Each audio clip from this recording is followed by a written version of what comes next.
ایک حیرت انگیز اور سبق آموز واقعہ۔ ایک بڑھیا کی دعا نے ہوائی جہاز کیسے نیچے اتارا۔ جب اللہ تعالیٰ دعا قبول کرتا ہے تو اس کے لیے اسباب بھی مہیا کر دیتا ہے، مگر کیسے؟ ایک شخص گاڑی سے اترا اور بڑی تیزی سے ہوائی اڈے کی جانب لپکا۔ جہاز اڑنے کے لیے تیار تھا اور اسے ایک کانفرنس میں شرکت کرنی تھی جو اسی کے اعزاز میں دی جا رہی تھی۔ جلدی جہاز میں پہنچ کر اپنی مقررہ نشست پر بیٹھا اور ابھی جہاز اڑنے کے بعد کچھ ہی دور گیا تھا کہ اچانک اعلان ہوا۔ آسمانی بجلی کے کڑکنے اور تیز اور طوفانی بارش کی وجہ سے انتظامی آلات میں خلل واقع ہو گیا ہے، لہٰذا جہاز کو نزدیک ترین ہوائی اڈے پر اتارا جا رہا ہے۔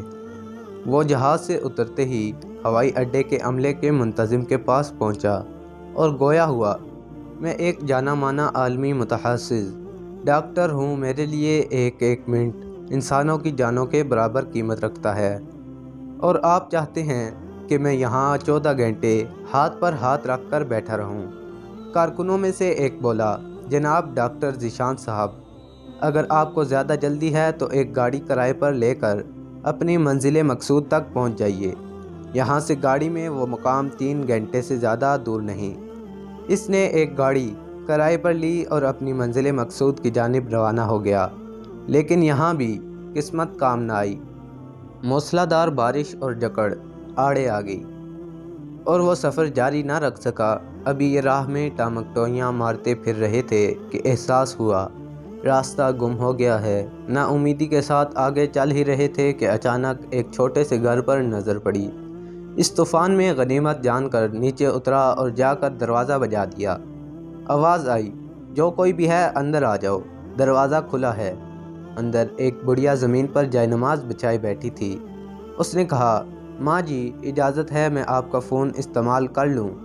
بڑھیا مسکرائی اور بولی، بیٹا کون سا فون، یہاں تو نہ بجلی ہے نہ فون، لیکن تم بیٹھو، سامنے چائے رکھی ہے، پیالی میں ڈال کر پیو، تھکن دور ہو جائے گی، اور کھانے کو بھی کچھ نہ کچھ رکھا ہوگا، کھا لو تاکہ اگلے سفر کے لیے بدن میں طاقت آئے۔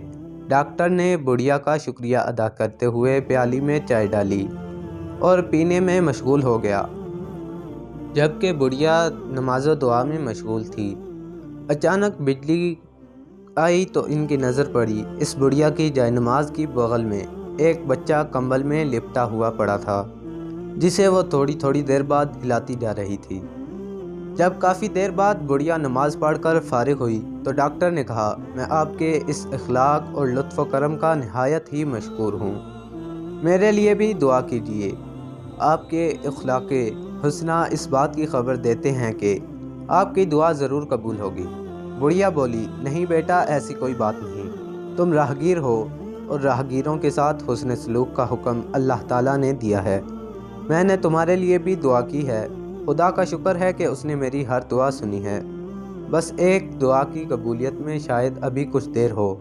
ڈاکٹر نے پوچھا، کون سی دعا؟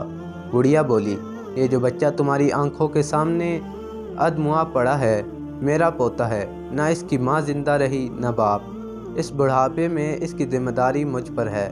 ڈاکٹر کہتے ہیں اسے کوئی موذی مرض ہے جس کا وہ علاج نہیں کر سکتے، کہتے ہیں ایک ہی ڈاکٹر ہے، بڑا نامی گرامی، نام بتایا تھا اس کا، ہاں ذیشان، وہ اس کا آپریشن کر سکتا ہے، لیکن میں بڑھیا کہاں اس تک پہنچ سکتی ہوں، لے کر جاؤں بھی تو پتہ نہیں قبول کرے یا نہ کرے۔ میری تو خیر ہے، یہ بیچارہ بچہ خوار ہو جائے گا، بس اب اللہ ہی سے امید ہے کہ وہ میری مشکل آسان کر دے۔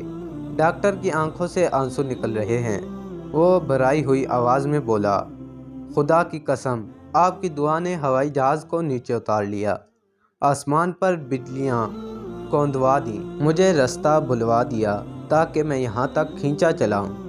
خدا کی قسم، مجھے یقین نہیں آتا کہ خدا ایک دعا کو اس طرح قبول کر کے اپنے بندے کے لیے یوں اسباب فراہم کرتا ہے۔